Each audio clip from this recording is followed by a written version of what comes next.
நம்முடைய ஆண்டவரும் இரட்சகருமாய் இயேசு கிறிஸ்துவின் நாமம் மகிமைப்படுவதாக. கர்த்தர் உங்களை ஆசீர்வதித்து ஆண்டவர் உங்களை மேன்மைப்படுத்துவாராக. ஆண்டவர் எதற்காக உங்களை பிடித்தாரோ அதை பிடித்துக் கொள்ளும்படி ஆசையாய் தொடர ஆண்டவர் உங்களுக்கு உதவி செய்வாராக. தேவனிடத்தில் நீங்க கேட்கிற விண்ணப்பத்தின்படி ஆண்டவர் உங்களை விண்ணப்பத்தை எல்லாம் கேட்டு ஆண்டவர் உங்களுக்கு சமாதானத்தையும் கிருபையையும் கட்டளையிடுவாராக. ஆமென். அல்லேலூயா. ஒருவராய் பெரிய அதிசயங்களை செய்கிறவர் என்று சொல்லி வேதத்தில் ஆண்டவர் குறித்து பார்க்கிறோம். அவரால் செய்ய முடியாத காரியம் ஒன்றுமே இல்லை. தேவன் சகலத்தையும் செய்ய வல்லவர். அவர் செய்ய நினைத்த காரியம் தடைபடாது என்று சொல்லி நாம் வேதத்தில் வாசிக்கிறோம். கர்த்தருக்கு ஸ்தோத்திரம். அந்த தேவனை ஆராதிக்கிற நாம் பாக்கியம் உள்ளவர்களா இருக்கிறோம். ஆமென்.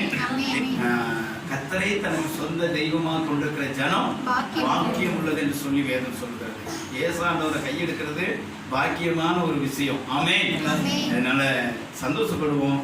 கர்த்தர் இப்படிப்பட்ட ஒரு வாழ்க்கையை ஆண்டவர் நம்ம கொடுத்திருக்கிறார். ரட்சிப்பின் மேன்மையை அனுபவிக்கிறதுக்கு, பாவ மன்னிப்பையும் சாப விடுதலையும் பெற்றுக் கொள்கிறதுக்கு, பேய் பிசாசு பில்லி சூனியம் மாந்திரிகம் இப்படிப்பட்ட எல்லா பாதிப்பிலிருந்தும் பாதுகாப்பாக இருக்கிறதுக்கு ஆண்டவர் நமக்கு கிருபை பாராட்டி இருக்கிறார். அவருடைய கரத்திற்குள்ளாக, அவருடைய ஆளுகைக்குள்ளாக, அவருடைய பாதுகாப்புக்குள்ளாக இருக்கிறதுக்கு, அவருடைய செட்டையின் நிழல் இருக்கிறதுக்கு ஆண்டவர் நமக்கு கிருபை பாராட்டி இருக்கிறார். ஆமென். இது நம்மளால உண்டானதில்லை, இது மனுஷருடைய ஈவு அல்ல, இது மனுஷரில் ஒருவரும் பெருமை பாராட்டாதபடிக்கு தேவனால் உண்டானது.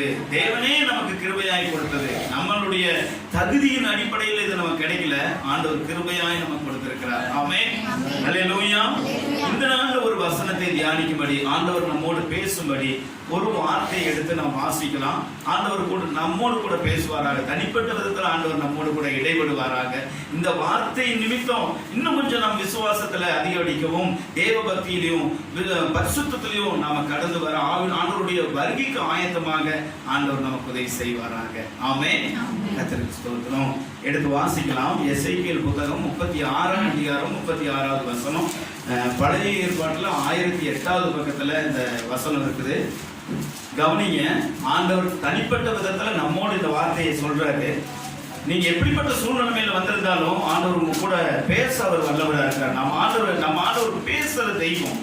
கர்த்தராகிய நான் நிர்மூலமானவைகளை கட்டுகிறேன் என்றும் பாழானதை பயிர் நிலமாக்குகிறேன் என்றும் அப்பொழுது உங்களை சுற்றிலும் உள்ள மீதியான ஜாதிகள் அறிந்து கொள்வார்கள். கர்த்தராகிய நான் இதை சொன்னேன், இதை செய்வேன். அல்லேலூயா. கர்த்தருக்கு ஸ்தோத்திரம். ஆண்டவர் சொல்றாருங்க, இந்த நாள்ல உங்களை பார்த்து சொல்றாரு. நீங்க எப்படிப்பட்ட நம்பிக்கையற்ற நிலைமையில நீங்க வந்திருக்கீங்களோ எனக்கு தெரியாது. ஆனா ஆண்டவருக்கு தெரியும். என்ன சொல்றீங்க? உங்களை பத்தி நான் என் நாடுகளை அறிந்திருக்கிறேன் என்று ஆண்டவர் வாக்கு பண்ணி இருக்கிறார். உங்க சூழ்நிலை தெரியும், நீங்க கடந்து போற பாதை ஆண்டவருக்கு தெரியும், உங்க நினைவுகள் ஆண்டவருக்கு தெரியும், உங்க யோசனைகள் ஆண்டவருக்கு தெரியும். அதை பார்த்து ஆண்டவர் சொல்றாரு, கர்த்தராகிய நான் நிர்மூலமானவைகளை கட்டுகிறேன், பிரதிகூலங்களை அனுகூலங்களாய் மாற்றுகிறேன். நிர்மூலமானவை ஒண்ணுமே இல்லை, அவ்வளவுதான், முடிஞ்சு போச்சு அப்படிங்கிற இடத்துல ஆண்டவர் என்ன பண்றார்? திரும்ப கட்டுகிற தேவனா இருக்கிறார் என்றும், பாழானதை பயிர் நிலமாக்கு, எல்லாம் காஞ்சி கருகி போச்சு, அது திரும்பவும் உயிர்ப்பிக்கிற தேவனா இருக்கிறார். அல்லேலூயா. அப்படி பயிர் நிலமாக்குகிறேன் என்றும் அப்பொழுது உங்களை சுற்றிலும் உள்ள மீதியான ஜாதிகள் அறிந்து கொள்வார்கள். கர்த்தருக்கு ஸ்தோத்திரம். நல்லா தெரிஞ்சுக்கங்க. எப்ப இது நடக்கும் அப்படின்னா, தேவன் அதை செய்யும் போது இது நடக்கும். சுத்தியில் இருக்கிறவங்களாம் பார்ப்பாங்க, ஆமாமா அவர் நிர்மூலமானதை கட்டுகிறவர், பாழானதை பயிர் நிலமாக்குகிறவர் சுத்தியில் இருக்கிறவங்களாம் பார்த்து அவரை பத்தி தெரிஞ்சுக்குவாங்களாம். கர்த்தராகிய நான் இதை சொன்னேன், இதை செய்வேன் என்றார். அல்லேலூயா. ஆண்டவர் சொல்லி இருக்கிறாரு, நிச்சயமா உங்களுக்கு செய்வார், நிச்சயமா உங்களுக்கு செய்வார். அநேகர் உங்களை பார்த்து தேவனை மகிமைப்படுத்துகிற ஒரு வாழ்க்கை வாழ ஆண்டவர் உங்களுக்கு செய்வார். ஆமென். இந்த வார்த்தையில் இருக்கிற ஜீவனை ஆண்டவர் உங்களை அனுபவிக்க பண்ணுவாராக. இந்த வார்த்தையில் இருக்கிற ஆசீர்வாதத்தை ஆண்டவர் உங்களை அனுபவிக்க பண்ணுவாராக. ஆமென். அல்லேலூயா. கர்த்தராகிய நான் நிர்மூலமானவைகளை கட்டுகிறேன். ஆண்டவர் என்ன பண்றாரா? நிர்மூலமானவைகளை கட்டுகிற தேவன். எல்லாம் முடிஞ்சு போச்சு அப்படிங்கும் போது ஆண்டவர் என்ன பண்ணுவாரு? திருப்பி துவக்குவாரு. ஆமென். இனி ஒண்ணும் நடக்காதப்பா மனுஷன் சொல்லலாம், மனிதனால முடியாதது தேவனால் முடியும். ஆமென். யோபு புத்தகம் 42வது அதிகாரத்துல தேவன் சகலத்தையும் செய்ய வல்லவர், நீ செய்ய நினைத்த காரியம் நடைபெறாது.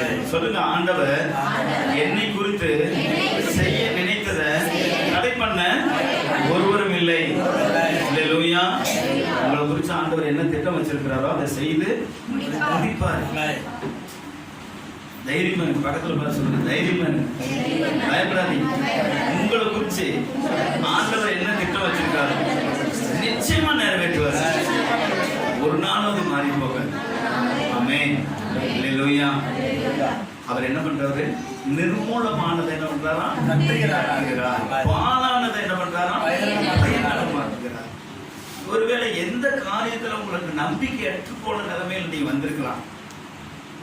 நீ எங்கீங்க அப்படிங்கிற மாதிரி இருக்கலாம். நீங்க இதெல்லாம் நடக்காதுங்க, இதெல்லாம் ஆகாதுங்க, உலகம் சொல்லிரும், இதெல்லாம் நல்லவே ஆகவே ஆகாதுங்க, இது ஆகவே ஆகாதுங்க, இது முடியாதுங்க, இதெல்லாம் நடக்காதுங்க. இப்படி எத்தனையோ காரியங்கள் உங்க காதுகள்ல கேட்டு நீங்க தேவ சமூகம் வந்திருக்கலாம்.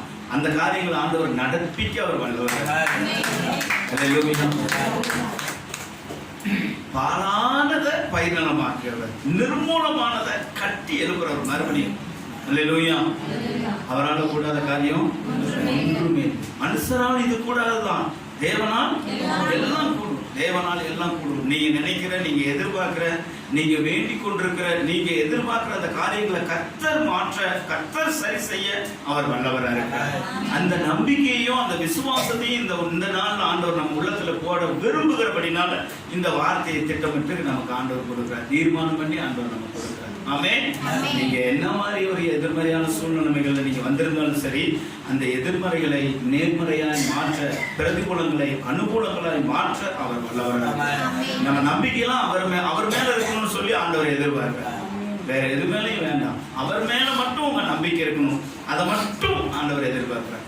நம்மை நம்புகிற யாவருக்கும் கர்த்தர் எப்படி இருக்காரு? கேடகமா இருக்காரு. அவரை நம்புற, அவரை மட்டும் நம்புற ஒவ்வொருத்தருக்கும் அவர் கேடகமா இருக்கு. ஒரு நாளும் அவர் கைவிட மாட்டார், ஒரு நாளும் அவர் இடர பண்ண மாட்டார். ஆண்டவர் உங்களோடு நம்மளை நடத்துவார். ஆமென். சில காரியங்களை வேதத்துல இருந்து இப்படி உண்மையில இப்படி சொல்லியிருக்காரு, இப்படி நடந்திருக்குதா அப்படின்னு சொல்லி நம்ம வேதத்துல இருந்து பரிசுத்த ஆவியானவருடைய வெளிச்சத்துல ஒரு சில காரியங்களை நம்ம பார்த்துட்டு நம்ம ஜெபம் பண்ண போறோம்.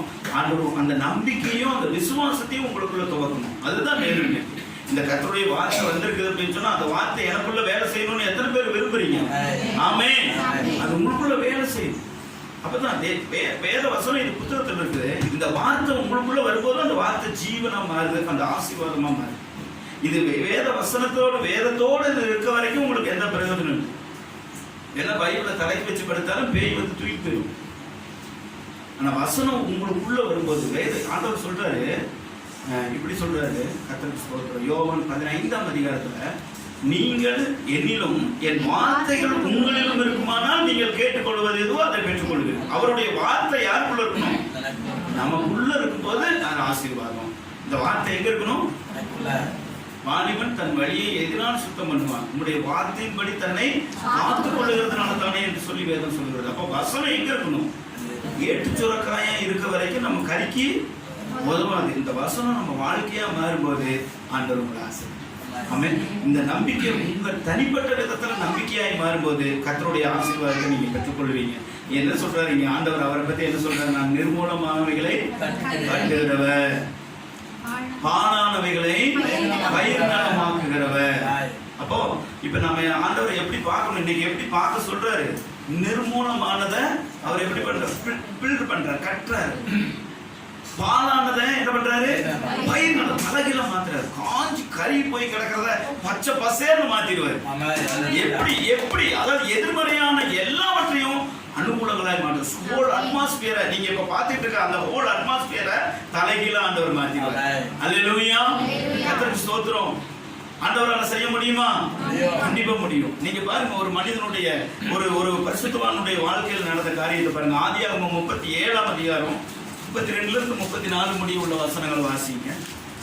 பலவர்ணமான அந்த அங்கியை தங்கள் தகப்பனிடத்தில் தங்கள் தகப்பனிடத்திற்கு அனுப்பி இதை நாங்கள் கண்டெடுத்தோம், இது உம்முடைய குமாரன் அங்கியோ அல்லவோ பாரும் என்று சொல்ல சொன்னார்கள். யாக்கோபு அதை கண்டு, இது என் குமாரனுடைய அங்கிதான், ஒரு துஷ்ட மிருகம் அவனை பட்சித்து போட்டது. யோசேப்பு பீருண்டு போனான் என்று புலம்பி தன் வஸ்திரங்களை கிழித்து தன் அறையில் ரட்டு கட்டிக்கொண்டு அநேக நாள் தன் குமாரனுக்காக துக்கித்துக் கொண்டிருந்தான். இப்ப யோசேப்பை குறித்து இங்க வேத வசனம் சொல்லுகிறத பார்க்கிறோம். யாக்கோபு கொண்டு வந்து யோசேப்பினுடைய மற்ற மகன்மார்கள் அண்ணன்மார்கள் வந்து யோசேப்பினுடைய அந்த பலவர்ண அங்கேயே கொண்டு வந்து காட்டுறாங்க. இவ்வாறு காட்டுக்குள்ள இது கிடந்தது, இந்த துணி கிடந்தது, இந்த சட்டை கிடந்ததுப்பா, இது அவனு தானா யோசேப்பு தானா கொஞ்சம் பாருங்க அப்படின்னு சொல்லி கொண்டு கொடுப்போம். அதுல ரத்தமெல்லாம் ஆட்டு ரத்தம்லாம் பூசி கொண்டு வந்து கொடுக்குறாங்க. இப்ப யாக்கோபு தகப்பன் பார்க்கிறான், ஆமா இது என்னோட மகனோட தான். ஒரு துஷ்ட மிருகம் காட்டு மிருகம் அவனை அடிச்சு சாப்பிட்டுருச்சு அப்படின்னு சொல்லிட்டு யாக்கோபு அதை கண்டு, இது என் குமாரனுடைய அங்கிதான், ஒரு துஷ்ட மிருகம் அவனை பட்சித்து போட்டது. யோசேப்பு பீருண்டு போனான் என்று புலம்பி, யோசேப்பு செத்து போயிட்டான். தன் வஸ்திரங்களை கிழித்து தன் அறையில் ரட்டு கட்டி கொண்டு அநேக நாள் தன் குமாரனுக்காக துக்கம் கொண்டாடி கொண்டிருந்தான். இவனுடைய எண்ணம் பாருங்க, இந்த யாக்கோபு யோசேப்பு இல்ல, இனி யோசேப்பை நானு பார்க்க முடியாது, சான்ஸே இல்ல, இதான் விஷயம். ஆனா அந்த யோசேப்ப அண்ணமாரே என்ன பண்ணிட்டாங்க, அந்நிய தேசத்துக்கு வித்துட்டாங்க. அங்க யாரும் எந்த அனுகூலமும் இல்லை, அவனுக்கு எல்லா நம்பிக்கையும் அற்றுப்போன நிலைமை. ஒண்ணு யோசேப்பு கர்த்தரை நம்பிக்கொண்டிருந்தான். ஒரு நம்பிக்கை இல்லை, அந்நிய தேசம், எந்த சப்போர்ட் இல்லை அவனுக்கு, எது மொழி தெரியாது, எவ்வளவு மோசமான ஒரு நிலைமை. ஆனா அந்த இடத்துல அந்நிய தேசத்துல, எகிப்து தேசத்துல ஆண்டவர் யோசேப்பை உயர்த்தினார். அந்த ராஜாவுக்கு அடுத்தபடியா அந்த இடத்துல ஆண்டவர் உயர்த்துறார். அந்த காரியத்தை குறிச்சு பாருங்க, 45வது அதிகாரம் 7-8 வசனத்தை வாசிச்சிருங்க. இந்த யோசேப்பு ஆண்டவர் என்ன பண்ணிருக்காரு? 45வது அதிகாரம். பூமியிலே உங்கள் வம்சம் ஒழியாதபடிக்கு உங்களை ஆதரிக்கிறதுக்காகவும் பெரிய ரட்சிப்பினால் உங்களை உயிரோடே காப்பதற்காகவும் தேவன் என்னை உங்களுக்கு முன்னமே அனுப்பினார். அல்லேலூயா, அல்லேலூயா. படிங்க. ஆதலால் நீங்கள் அல்ல, தேவனே என்னை இவ்விடத்திற்கு அனுப்பி என்னை பார்வோனுக்கு தகப்பனாகவும் அவன் குடும்பம் அனைத்திற்கும் கர்த்தனாகவும் எகிப்து தேசம் முழுமைக்கும் அதிபதியாகவும் வைத்தார். கைகளை தட்டி கர்த்தரை மகிமைப்படுத்துங்க. யோசேப்பு செத்து போயிட்டான். யோசேப்பு அவ்வளவுதான், யோசேப்பு முடிஞ்சான். யோசேப்பு நீ பார்க்க முடியாதுன்னு சொல்லி அந்த நிலைமையில இருந்த அந்த யோசேப்ப அந்நிய தேசத்துல கொண்டு போயிட்டு அவன் பாருங்க என்ன சொல்றான் பாருங்க, தேவனே அநேகருக்கு ஜீவரட்சணியம் பண்ணும்படி, அநேகரை வாழ வைக்கும்படி, அநேகருக்கு சாப்பாடு கொடுக்கும்படி தேவன் இன்னைக்கு இந்த எகிப்து தேசத்தை கொண்டு வந்து ஒண்ணுமே இல்ல முடிஞ்சு போயிட்டாங்கிறவன ஆண்டவர் உயர்த்தி எல்லாரையும் வாழ வைக்கிறார். பாலானதை பயிரிடமாக்குறவர் தானே ஆண்டவர், அப்ப நிர்மூலமானதை கற்றவர் தானே ஆண்டவர். ஆமென். யோசேப்பின் வாழ்க்கையில செய்ததை உங்க வாழ்க்கையில, என் வாழ்க்கையில ஆண்டவருக்கு செய்ய முடியுமா முடியாதா? இயேசு கிறிஸ்து நேற்றும் இன்றும் என்றும் மாறாதவராக இருக்கிறார். அவர் இன்றைக்கும் அவர் அற்புதம் செய்யவும் அதிசயம் செய்யவும் வல்லவராக இருக்கிறார். அவர் இன்றைக்கும் உயிரோடு இருக்கிறார் ஆண்டவர். நீங்க அவரை நம்புற நம்பிக்கை ஒரு நாள் வீணா போகாது.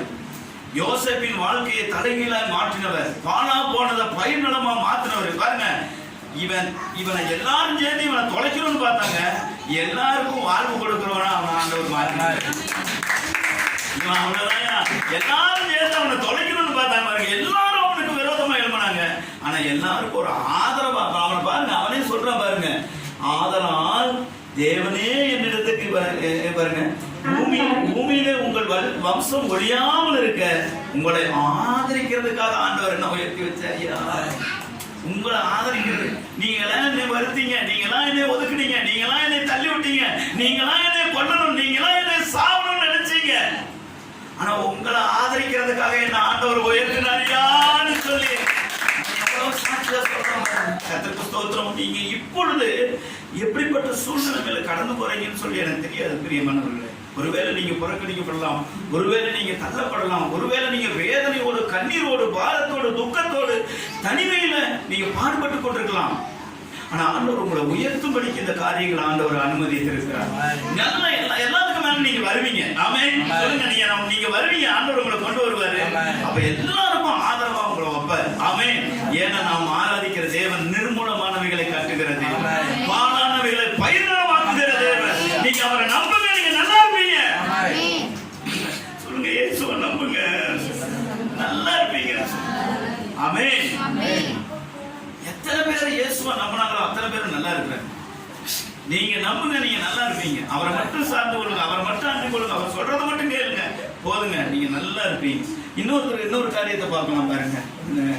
ரூத் புத்தகம் 1ஆம் அதிகாரம் 20-21 வாசிங்க. ரூத் புத்தகம் 1ஆம் அதிகாரம் 20-21. அதற்கு அவள், நீங்கள் என்னை நகோமி என்று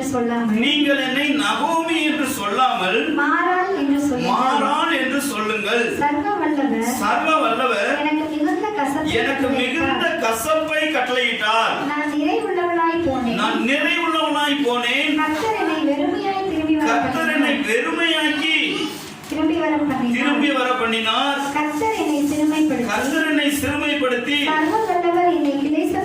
சர்வ வல்லவர் என்னை கிளேசப்படுத்தி இருக்கையில் நீங்கள் என்னை நகோமி என்பானேன் என்றார். இப்ப என்னை நகோமின்னு சொல்லாதீங்க, என்ன மாறாள்னு சொல்லுங்க. எனக்கு கசப்பு உண்டாயிருக்கு, என் வாழ்க்கையில கசப்பு உண்டாயிருக்குது. இந்த அம்மாவோட நிலவரம் என்ன அப்படின்னா, பஞ்சம் முளைக்க இன்னொரு தேசத்துக்கு போறாங்க. அங்க போன இடத்துல வீட்டுக்காரர் இறந்து போயிடுறாரு. 2 பையனுங்க இறந்து போயிட்டாங்க. இந்த அம்மா விதவை ஆயிடுச்சு, விசாரிக்க ஆள் இல்ல, தனிமைப்படுத்தப்பட்டுச்சு, யாருமே எந்த ஒரு ஆதரவும் இல்ல. என்னடா பஞ்சமலைக்கு வந்த இடத்துல இப்படி ஆகி போயிட்டோமே. இப்ப இந்த அம்மா ஊருக்கு திரும்பி வருது, சொந்த ஊருக்கு திரும்பி வருது. கொஞ்சம் யோசிச்சு பாருங்க. போகும்போது வீட்டுக்காரர் கூட வந்தாரு, 2 பையனுங்க கூட வந்தாங்க. நிறைவுள்ளவனா இங்கிருந்து போனேங்க, குறைவுள்ளவனா நான் திரும்பி வந்தேங்க. நகோமி என் பேரு, ஆனா என்னை நகோமின்னு கூப்பிடாதீங்க, என்னை மாறான்னு சொல்லுங்க, கசப்புன்னு சொல்லுங்க, என்னை கசப்புன்னு சொல்லுங்க. என் வாழ்க்கையே கசப்பாயிருச்சுங்க. இந்த மாதிரி ஒரு நிலைமைக்கு வந்த இந்த தாய்க்கு ஒரு வாழ்க்கை உண்டாகுமா? மனுஷரால கொடுக்க முடியுமா? ஆனா நிர்மூலமானவைகளை கட்டுகிற தேவனாய கர்த்தர், பாழானவைகளை பயிரிடமாக்குகிற தேவனாய கர்த்தர் இந்த அம்மாவும் வாழ வச்சிருக்காரு பாருங்க. வீட்டுக்காரர் இறந்து, 2 பையன்கள் இறந்து, நம்பிக்கையை இழந்து, இந்த அம்மா சொல்றது என்னைய நீங்க மாறாள்னு சொல்லுங்க, என் கசப்புன்னு எனக்கு பேர் வைங்க அப்படிங்குது. என்னை நகோமின்னு கூப்பிடாதீங்க, எனக்கு சந்தோஷம்னு சொல்லாதீங்க, எனக்கு மகிழ்ச்சின்னு சொல்லாதீங்க, என் வாழ்க்கையே கசப்பாயிருச்சு. அதனால என்னை மாறாள் அப்படின்னு சொல்லி கூப்பிடுங்க. மாறாள் அப்படின்னா கசப்புன்னு இருக்கும். என்னை மாறான்னு சொல்லுங்க, என் வாழ்க்கையே கசப்பு. இந்த அம்மாவோட வாழ்க்கையை பாருங்களேன், கொஞ்சம் கவனிங்க. ஆண்டவர் அந்த அம்மாவோட வாழ்க்கையை எவ்வளவு ஆசீர்வதிச்சிருக்காரு. 4ஆம் அதிகாரம், அதே ரூத் புத்தகம் 4ஆம் அதிகாரம் 14-17 முடிய வாசிங்க. அப்பொழுது ஸ்திரீகள் நகோமியை பார்த்து சுதந்திரவாளி அற்று போகாதபடிக்கு இன்று உனக்கு தயை செய்த கர்த்தருக்கு ஸ்தோத்திரம். அவன் பேர் இஸ்ரவேலிலே பிரபலமாக கடவுது. அவன் உன் ஆத்துமாவுக்கு ஆறுதல் செய்கிறவனும் உன் முதல் வயதிலே உன்னை ஆதரிக்கிறவனுமாய் இருக்க கடவன். உன்னை சிநேகித்து 7 குமாரரை பார்க்கிறோம். உனக்கு அருமையா இருக்கிற உன் மருமகள் அவனை பெற்றாளே என்றார்கள். நகோமி அந்த பிள்ளையை எடுத்து தன் மடியிலே வைத்து அதை வளர்க்கிற தாயானாள். அயல் வீட்டுக்காரிகள் நகோமிக்கு ஒரு ஆண் பிள்ளை பிறந்தது என்று வாழ்த்தி அதற்கு ஓபேத் என்று பெயரிட்டார்கள். அவன் தாவீதின் தகப்பனாகிய ஈசாயின் தகப்பன். ஆமென். மகாராஜா தாவீது, the great king of David அப்படின்னு சொல்றாங்கல்ல, அந்த தாவீதினுடைய பாட்டி, கொள்ளு பாட்டி இல்லையா? இந்த அம்மா எவ்வளவு பெரிய பாட்டி இல்ல?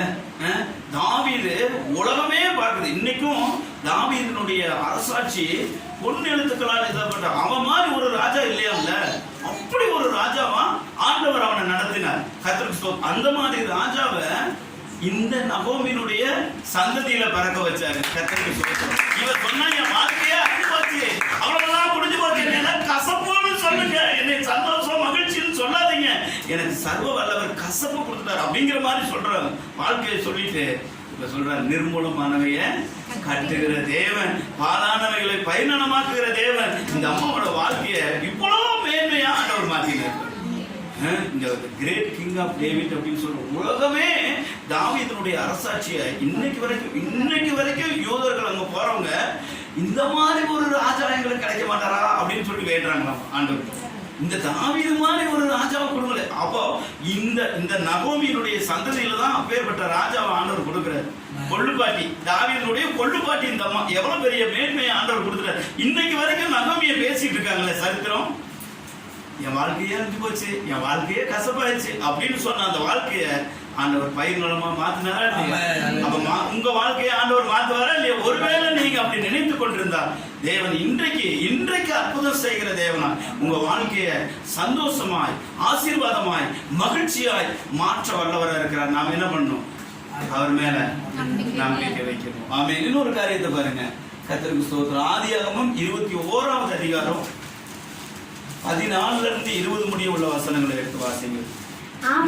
ஆபிரகாம் அதிகாலையில் எழுந்து அப்பத்தையும் ஒரு துருத்தி தண்ணீரையும் எடுத்து ஆகாருடைய தோளின் மேல் வைத்து பிள்ளையையும் ஒப்புக் கொடுத்து அவளை அனுப்பிவிட்டார். அவள் புறப்பட்டு போய் பெயர்சபாவின் வனாந்திரத்திலே அலைந்து திரிந்தாள். துருத்தியில் இருந்த தண்ணீர் செலவழிந்த பின்பு அவள் பிள்ளையை ஒரு செடியின் கீழே விட்டு பிள்ளை சாகிறதை நான் பார்க்க மாட்டேன் என்று. நல்லா கவனிங்க, பிள்ளை சாகிறதை நான் பார்க்க மாட்டேன். பிள்ளை பெத்த தாய் பிள்ளை சாகிறத நான் எப்படி பார்ப்பேன்னு சொல்லி பிள்ளை சாகிறத நான் பார்க்க மாட்டேன்னு சொல்லி எதிராக அம்பு பாயும் தூரத்திலே போய் உட்கார்ந்து சத்தமிட்டு அழுதான். அழுகிறான். ஐயோ, என் பிள்ளை சாவ போதே, நான் எப்படி பார்ப்பேன்னு சொல்லி இந்த தாய், பெற்ற தாய் அழுகிறான்.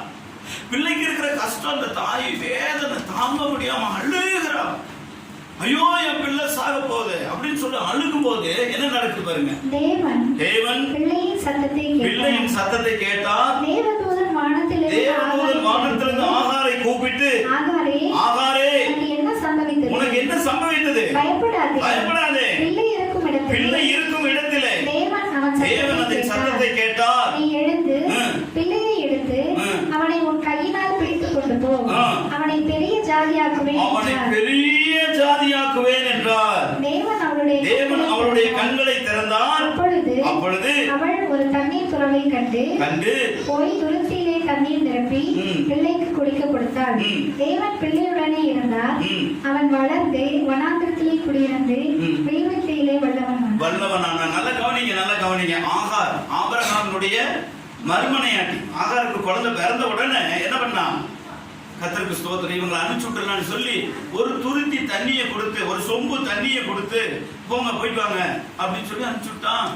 இஸ்மவேலை கூட்டிகிட்டு இந்த ஆகார் வர்றாங்க. கர்த்தருக்கு ஸ்தோத்திரம். வனாந்திரத்துல, சீனாய் வனாந்திரத்துல அப்படித்தானே போட்டிருக்குது. அந்த வனாந்திரத்துல அவங்க வரும்போது ஒருத்தருமே இல்லை, அவங்களை விசாரிக்க யாரும் இல்லை. ஏன் ஆகாரு எங்க போற கேட்கறதுக்கு ஆள் இல்லை, ஒண்ணுமே இல்லை. எந்த ஒரு, அதாவது எல்லாமே இழந்து போன அந்த நிலைமை. இப்ப என்ன நடக்குதுன்னா, துருத்தியில் இருந்த தண்ணியும் தீர்ந்து போச்சு. வனாந்திரத்துல எங்கேயும் தண்ணி கிடைக்கல. ஒரு செடிக்கு கீழே தன்னுடைய குழந்தையை விட்டுட்டு அம்பு எரியிற தூரம், அம்பு போகும் இல்லை, அவ்வளவு தூரம் போய் உட்காந்துக்கிட்டு என் பிள்ளை சாகிறத நானு பார்க்க மாட்டேன்னு அந்த தாய் அழுகுதுங்க. அழுகுது அப்படித்தான் அழுகுது.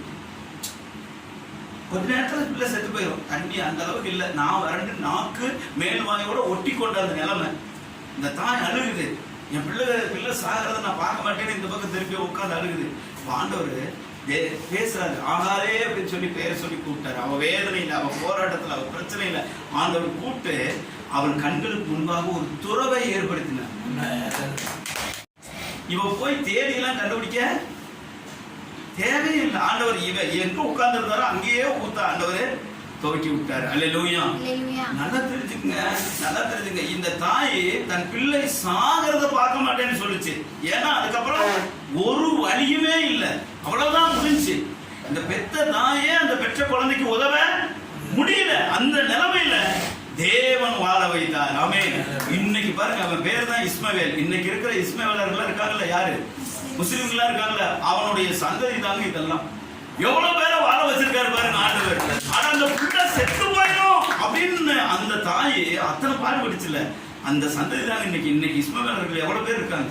அவங்க தான் அவன் சந்ததியில வந்தவங்க தான். எவ்வளவு வாழ வச்சிருக்காரு ஆண்டவர். நிர்மூலமானதை கட்டுறவர் தானே, பாலானதை பயிர்னாலும் ஆக்குறவர் தானே. அன்றைக்கு செய்தவர் இன்றைக்கும் செய்ய அவர் வல்லவரா இருக்கிறார்.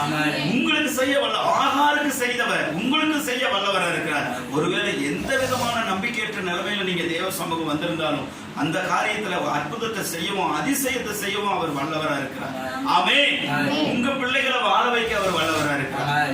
தேவ சமூகத்துல அவர் மேல நம்பிக்கை வைங்க, அவரை சார்ந்து கொள்ளுங்க, அவரை அண்டிக் கொள்ளுங்க. அவர் தான் நிர்மூலமாக்குகிறதை கற்றுகிறார். எந்த மனுஷனும் உங்களுக்கு உதவி செய்ய முடியாது.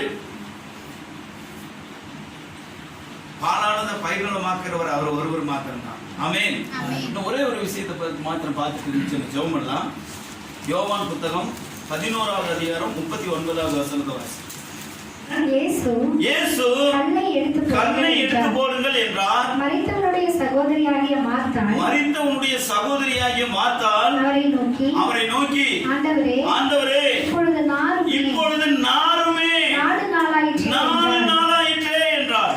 நல்ல கவனி, இயேசுவா சொல்றாரு, லாசரு இறந்து போகிறான், 2 சகோதரி அவனுக்கு. அப்ப மார்த்தாளும் மரியாளும் இயேசுவை கல்லறையிடத்திற்கு கூட்டு போறாங்க. அப்ப ஆண்டவர் சொல்றாரு, மரித்தவன் வைத்திருக்கிற அந்த கல்லை எடுத்து போடுங்கள் அப்படின்னு சொல்லிட்டு அந்த சகோதரி கிட்ட சொல்றாரு. அப்ப சகோதரியே சொல்றான், ஆண்டவரே இப்பொழுது நாருமே, ஏன்னா 4 நாள் ஆயிடுச்சே, பாழா போச்சே, நிர்மூலம் ஆயிடுச்சே, இனி எங்க ஆண்டவரே, இனி எப்படி ஆண்டவரே அப்படின்னு சொல்லி கேட்கிறாவ. 4 நாள் ஆயிடுச்சு ஆண்டவரே, நாருமே, இனி எல்லாம் ஒண்ணும் பண்ண முடியாது ஆண்டவரே, இது டூ லேட் ஆண்டவரே. நாம ஒண்ணும் சொல்ல வேண்டியதில்லை ஆண்டவருக்கு. நிறைய பேர் அப்படித்தான் சொல்லிட்டு இருக்கு. இது ஆண்டவருக்கெல்லாம் முடியாதுங்க அப்படிம்பாங்க. ஆண்டவருக்கு எதுவும் செய்ய முடியும். எவ்வளவு லேட் ஆனாலும் அவரால் செய்ய முடியும். ஆமென். பாருங்க, 75 வயசுல வாக்குத்தத்தம் கொடுக்கிறார் ஆபிரகாமுக்கு, உனக்கு ஒரு ஆண் குழந்தை பிறக்கும் அப்படின்னு. 100 வயசுல சரீரம் செத்து போச்சு அப்படிங்கிறவனுக்கு, கற்பம் செத்து போச்சு அப்படிங்கிறவங்களுக்கு ஒரு ஆண் குழந்தை ஈசாக்கு ஆண்டவர் கொடுத்து வானத்து நட்சத்திரங்களை போல அவனுடைய சந்ததியை பெருக பண்ண தேவனால அவரால் முடியாது ஒன்றுமில்லை. ஆமென். நீங்க டூ லேட்லாம் தேவை, இன்னைக்கு ரொம்ப நாள் ஆகி போச்சுங்க, இதெல்லாம் நடக்காதுங்க அப்படின்னு நாம கணக்குப்பட வேண்டியதில்லை. அவரால் எதுவும் செய்ய முடியும். ஆமென். அவர் சரியான நேரத்துல சரியானபடி அவர் செய்ய வல்லவராக, அதினத்தின் காலத்துல எல்லாவற்றையும் நேர்த்தியாக செய்ய வல்லவராக இருக்கிறார். இன்றைக்கு நீங்க இங்க இருக்கணும் அப்படிங்கிறது தேவ திட்டம். உங்களை கொண்டு வந்து இங்க உட்கார வைத்து ஆண்டவர் இந்த வார்த்தையை நீங்க காதுகள் கேட்கணும் அப்படிங்கிறது தேவ திட்டம். அதை சரியா ஆண்டவர் செய்வார். ஆமென். அப்போ இந்த பொண்ணே சொல்லுது, அவங்க அக்காவே சொல்லுது, சகோதரியே சொல்லுது, ஆண்டவரே 4 நாள் ஆயிடுச்சே, நாருமே அப்படின்னு சொல்லு. அவ்வளவுதான். இப்ப எல்லாம் நிர்மூலம் ஆயிடுச்சு, இப்ப எல்லாம் பாலா போச்சு, இனி நம்பிக்கை, லாசருவை பத்தி நம்பிக்கை இல்ல. இப்ப என்ன நடக்குது பாருங்க. 11வது அதே அதிகாரத்துல 43, 44 வசனத்தை வாசிங்க. இவைகளை சொன்ன பின்பு லாசருவே வெளியே வா என்று உரத்த சத்தமாய் கூப்பிட்டார். அப்பொழுது மரித்தவன் வெளியே வந்தான். அவன் கால்களும் கைகளும் பிரேத சீலைகளால் கட்டப்பட்டிருந்தது, சீலையால் சுற்றப்பட்டிருந்தது. இயேசு அவர்களை நோக்கி இவனை கட்டவிழ்த்து விடுங்கள் என்றார். இவன் ஆண்டவர் சொல்றாரு, இந்த மரித்து அந்த கல்லை புரட்டன உடனே லாசருவே வெளியே வா. கர்த்தருக்கு ஸ்தோத்திரம். அல்லேலூயா. உயிரோடு இருக்கிறவனை கூப்பிடுற மாதிரி, ஏதோ ரூமுக்குள்ள இருக்கிறவனை கூப்பிடுற மாதிரி, அப்பா இங்க வாப்பா, வெளியே வாப்பா அப்படிங்கிற மாதிரி. கல்லறைக்குள்ள செத்து போய் அவனை தலையிலிருந்து கால் வரைக்கும் எல்லாம் சுத்தி துணியில சுத்தி வச்சிருக்கிறாங்க. நாரி போன அந்த சரீரத்தை ஆண்டவர் கூப்பிட்ட உடனே அவன் காது கேட்டு எந்திரிச்சு வந்துட்டான் பாருங்க. ஏன்னா அவர் பாழானத பயிர்களமாக்குகிறவர், நிர்மூலமானத கட்டுகிற தேவன் அவர். ஆமென். நம்முடைய விசுவாசம் பெருகுவதாக, தேவன் மேல் வைத்திருக்கிற அந்த தேவ பக்தி பெருகுவதாக, தேவனை சார்ந்து கொண்டிருக்கிற அந்த நம்பிக்கை விசுவாசம் பெருகுவதாக உங்களுக்குள்ள இதை செய்ய வல்லவர் இன்றும் உயிரோடு இருக்கிறார். இயேசு கிறிஸ்து நேற்றும் இன்றும் என்றும் மாறாதவராக இருக்கிறார். இன்றும் அவர் அற்புதம் செய்ய, இன்றும் அவர் அதிசயங்களை செய்ய வல்லவராக இருக்கிறார். ஆமென். அல்லேலூயா. மரித்தவரை உயிரோடு இருப்பவர் வல்லவராக இருக்கிறார். காஞ்சி போன வாழ்க்கையை பாழானதை பயிர்நலமாக்க அவர் வல்லவராக இருக்கிறார். நம்பிக்கையற்ற சூழ்நிலையில நம்பிக்கையை உண்டாக்க அவர் வல்லவராக இருக்கிறார். துக்கங்களை சந்தோஷமாய் மாற்ற அவர் வல்லவராக இருக்கிறார். உங்கள் மன சஞ்சலங்களை மகிழ்ச்சியாய் மாற்ற அவர் வல்லவராக இருக்கிறார். வெட்டாந்தரையை தண்ணீர் தடாகமாய் மாற்ற அவர் வல்லவராய் இருக்கிறார். உலர்ந்த எலும்புகளை உயிரடைய பண்ண அவர் வல்லவராய் இருக்கிறார். நீங்களும் நானும் ஆராதிக்கிற ஆண்டவராய் இயேசு கிறிஸ்துவானவர் இன்றும் உயிரோடு இருக்கிறார். இன்றும் அதிசயம் செய்ய வல்லவராய் இருக்கிறார். இன்றும் அற்புதம் செய்ய வல்லவராய் இருக்கிறார். நீங்கள் தேவனிடத்தில் எதிர்பார்க்கிற காரியங்களை உங்களுக்கு வாய்க்க பண்ண அவர் வல்லவராய் இருக்கிறார். ஏனென்றால் அவர் உயிரோடு இருக்கிறார். மரித்த இயேசு அல்ல, அவர் உயிர்த்தெழுந்த இயேசு. இயேசுவின் கல்லறை மாத்திரம் தான் இன்றைய வரைக்கும் திறந்தே இருக்கிறது. இந்த உலகத்துல எத்தனையோ ஞானிகள், கல்விமான்கள், அறிவாளிகள், புத்திசாலிகள், ரிஷிகள், முனிகள் எவ்வளவு பேர் வந்துட்டாங்க. ஆனா இயேசுவின் கல்லறை மாத்திரம் தான் இன்றைக்கும் திறந்திருக்கிறது. அவர் உயிரோடு இருக்கிறார். இந்த உயிரோடு இருக்கிற தெய்வத்தை ஆராதிக்கிற நீங்கள் உங்கள் வாழ்க்கையில பாலானவைகளை பயிர்ணமாக்க அவர் வல்லவராக இருக்கிறார். உங்கள் வாழ்க்கையில நிர்மூலமானதை கட்டுகிறதுக்கு அவர் வல்லவராக. இன்னும் ஒரே ஒரு தடவை அந்த எசேக்கியேல் அந்த 36:36 அதை எடுத்து ஒரு தடவை அந்த வசனத்தை வாசிச்சுட்டு நம்ம ஜெபிக்கலாம். எசேக்கியேல் புத்தகம் வாசிங்க. 36:36. கர்த்தராகிய நான் நிர்மூலமானவைகளை கட்டுகிறேன் என்றும் பாழானதை பயிர்நிலமாக்குகிறேன் என்றும் அப்பொழுது உங்களை சுற்றிலும் உள்ள மீதியான ஜாதிகள் அறிந்து கொள்வார்கள். கர்த்தராகிய நான் இதை சொன்னேன், இதை செய்வேன். யோசேப்பை சுற்றி இருந்த ஜனங்களாம் அறிந்திருப்பாங்களா? நகோமியை சுற்றி இருந்த ஜனங்கள்லாம் அறிந்திருப்பாங்களா? ஆகாரை சுற்றி இருந்த ஜனங்கள் எல்லாம் அறிந்திருப்பார்களா? கர்த்தருக்கு ஸ்தோத்திரம். கடைசியா லாசருவை சுற்றி இருந்த ஜனங்கள் எல்லாம் அவர் நிர்மூலமானதை கட்டுகிறவர் என்றும் பாலானதை பயிர்நிலமாக்குகிறவர் என்றும் அறிந்திருப்பார்களா? கண்டிப்பா அறிந்திருப்பார்கள். உங்களை சுற்றி இருக்கிற ஜனங்களும் கர்த்தர் உங்களுக்கு சொன்னதை செய்யும் போது எல்லாரும் அறிந்து கொள்வார்கள் அவர் நிர்மூலமானதை கட்டுகிறவர் என்று, பாலானவைகளை பயிர்நிலமாக்குகிறவர் என்று எல்லாரும் அறிந்து கொள்வாங்க. கர்த்தருக்கு ஸ்தோத்திரம். கர்த்தருடைய மகிமை வெளியரங்கமாகும். மாம்சமான யாவும் அதை ஏகமாய்க்காம். ஆமென். மறைமா ஒரு காரியத்தை செய்ய மாட்டாரு. உங்களுக்கு செய்யறதுன்னா பப்ளிக்கா செய்வார். எல்லாரும் பாக்குற மாதிரி, எல்லாரும் ஆண்டவருடைய நாமத்தை மகிமைப்படுத்துற மாதிரி நிறைவா உங்களுக்கு செஞ்சு ஆண்டவருடைய தலையை நிமிர பண்ணுவார். கர்த்தர் உங்களை ஆசீர்வதிப்பாராக. நாம் ஜெபித்து ஆண்டவருடைய கரத்துல ஒப்புக் கொடுப்போம்.